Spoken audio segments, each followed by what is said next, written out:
So this video I'm going to focus on my first out-of-body experiences and some of my reflections on all of the out-of-body experiences that I've had. In approximately 2004, I had my first ever out-of-body experience.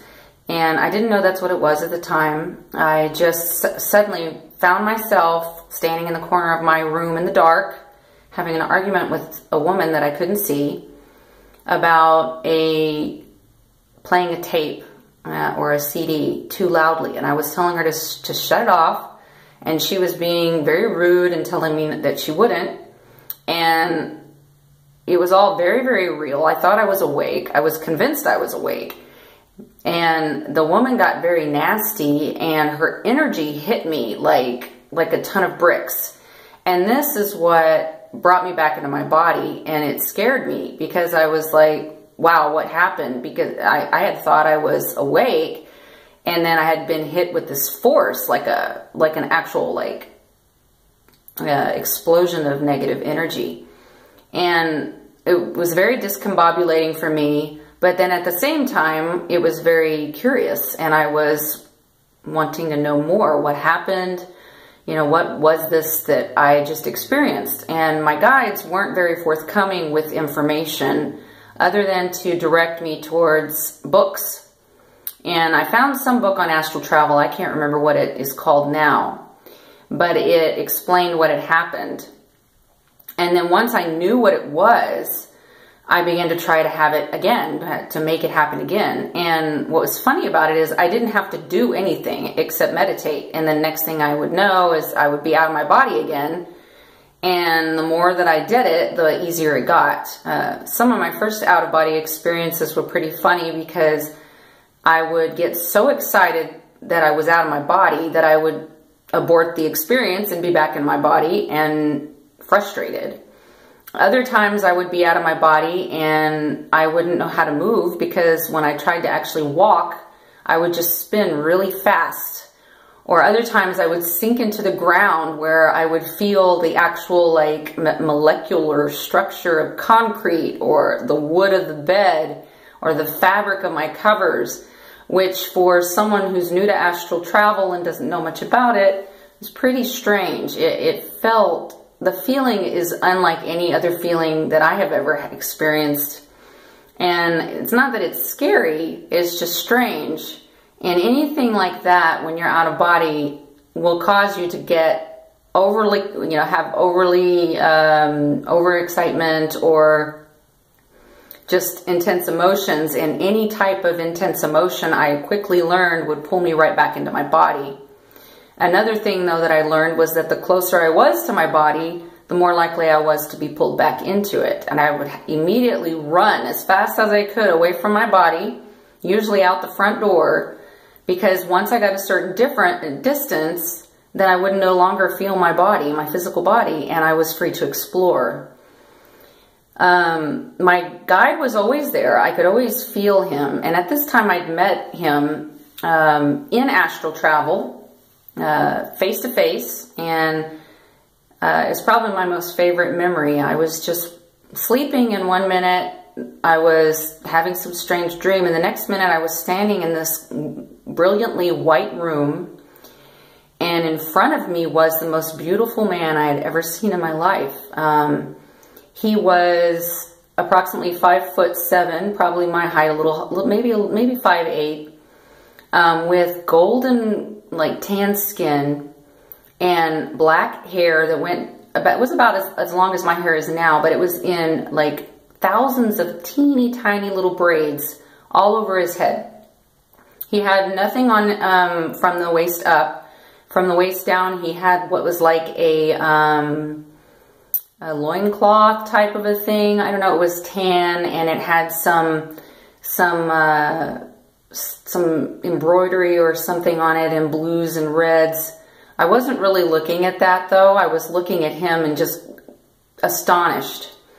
And so I'm seeing him, and he touched me, and I hugged him, and I could feel him like he was right there, like it was real. And when I looked up at him, he was kind of snickering and laughing, and I was just like, I didn't really care. I was just like, wow, I'm with my guide.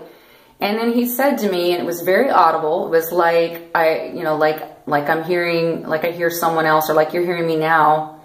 He said, "Do you not remember me?" And then he kind of chuckled, and hearing him just was, I guess, too much excitement for me, and it threw me right back into my body, and I was just beside myself with joy, because for a couple of years I'd been hearing him and had never actually gotten to see him or hear him in that way. Usually I hear my guides kind of like my own thoughts, but there's a personality to it, a difference. It's very hard for me to explain when I try to explain it.